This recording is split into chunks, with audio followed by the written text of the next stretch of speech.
کے پاس، جن کے گھروں میں یتیم بچے ہیں، وہ سعادت مند لوگ. آپ دیکھو سیدنا سعد بن سعد رضی اللہ تعالیٰ عنہ سے روایت ہے، رسول اللہ صلی اللہ علیہ وسلم نے ارشاد فرمایا، میں اور یتیم کی کفالت کرنے والا، میں اور یتیم کی کفالت کرنے والا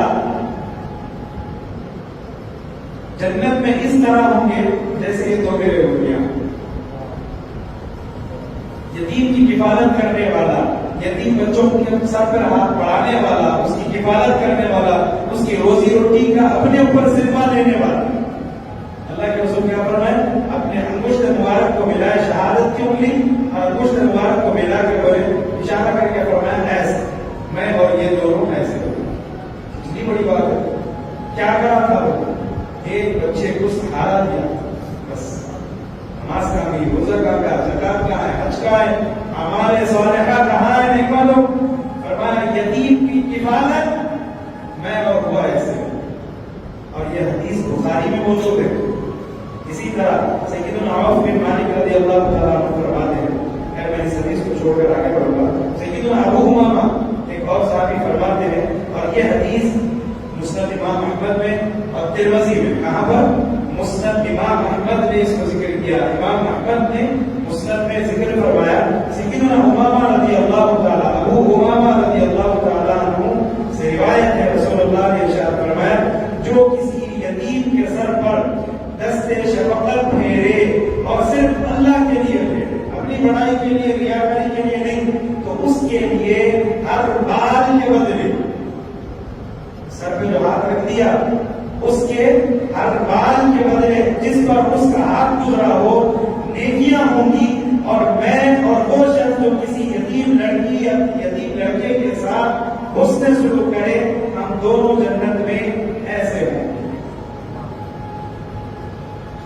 سر پہ ہاتھ رکھنا، شفقت سے ہاتھ رکھنے والوں کے لیے رسول اللہ نے فرمایا میرا ساتھی جنت میں ہوگا، میرے برابر ہوگا، میرے برابر ہوگا.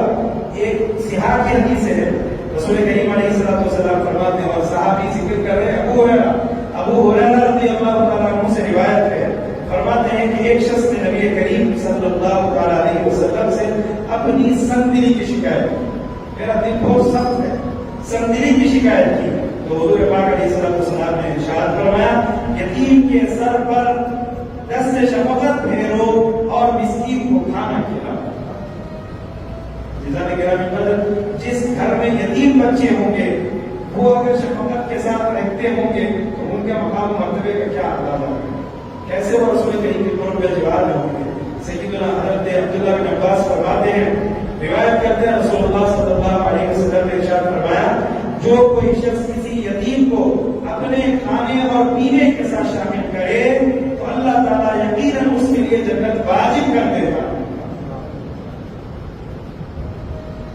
آج ہمارے پاس یتیم اگر کسی بہن کے شوہر گزر جائے، بہن میں، اور اس کے بچے آ کے اس کے ماں باپ کے گھر میں پڑے ہوئے، میں بھائی ہوں، اس کے اپنے ماں باپ کے گھر میں بچے پڑے، تو ہمارے پاس کیا حالات کیا ہے؟ ہماری بیویوں کو کیسے کیسے سناتی ہیں، آپ کو اندازہ لگا کیسے کیسے بچے تڑپ کے ہوتے ہیں، اس کا اندازہ ہے. میں دیکھا ہوں ایک گھرانے کو جہاں پر بچوں کو بولا جاتا، بچے کچھ نہیں بولتے، صرف آنکھ سے آنسو نکلتے، آنکھ سے آنسو نکلتے. ذرا غور کرو، یہ یتیم بچے نہ اللہ کے رسول کی خدمت میں پہنچے تھے، نہ اپنے تکالیف کو سنائے تھے، بغیر اس کے اللہ کے رسول نے ان لوگوں کے ساتھ شفقت کرنے والوں کا اتنا بڑا مقام سنا ہے. جو ان کے ساتھ بدبختی کرتے ہیں ان کے اندازہ لگاؤ ان کا برا حال کیسا ہوگا. جب یہ اللہ کے خدا کی بارگاہ میں، بارگاہ خداوند میں کریا لگاتے ہوں گے رو کر، اللہ اس سے بدلہ لینے تو کیا عالم. ایک صحابی کا بچہ گم ہو گیا، تو حضور کی خدمت میں آ کے بڑی رسول اللہ بچہ گم ہو گیا. 2 دن بڑی وقت سے ڈھونڈ کر نہیں مل رہا بچہ.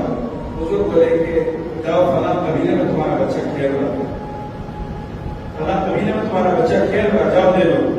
جیسے ہی وہ آپ کی میڈم جیسے مقام کا نام مل گیا، بچہ مل گیا، اس کا کتنی تیزی سے بھاگنا تھا، اٹھ کے جانے لگے. تو حضور نے ان کو رکا کر کہا کہ دیکھو جب آپ پہنچو گے تو تم اپنے بچے کو اے میرے بیٹے بول کے نہیں پکارنا.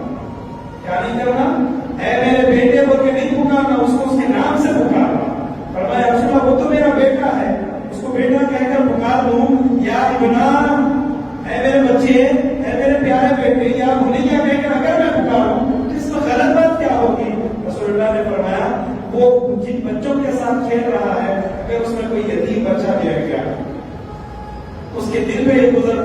کاش کہ میرا باپ بھی ہوتا تو مجھے بھی ایسے ہی پکارتا، مجھے بھی ویسے ہے میرے بیٹے کہہ کے پکارتا۔ اللہ کے رسول نے فرمایا اتنی تکلیف بھی نہیں، اس کو اتنا بھی احساس نہیں کرنا، نام سے پکارنا۔ جیسا نے کہا جن گھروں میں یتیم بچے ہیں اور جن کے پاس بیوہ عورتیں ہیں، آگے حدیث ہے، وقت نہیں ہے ورنہ میں اور بھی سنا تھا، جن گھروں میں وہ خواتین ہیں جو بیوہ ہیں، اپنے بچوں کے لیے وہ عورتیں شادی نہیں کرتی، بچوں کے لیے زندگی گزارتی ہے، حدیث پاک موجود ہے کہ اللہ رب العزت اس کی مدد بھی فرماتے ہیں اور اسے جنت بھی نصیب فرما دیتے ہیں۔ دیکھو آپ ان کے لیے، یہ یتیم بچوں کے لیے رہی تھی، وہ تو ماں تھی نا، اس کا تو فریضہ تھا، لیکن وہ اپنے بچوں کے لیے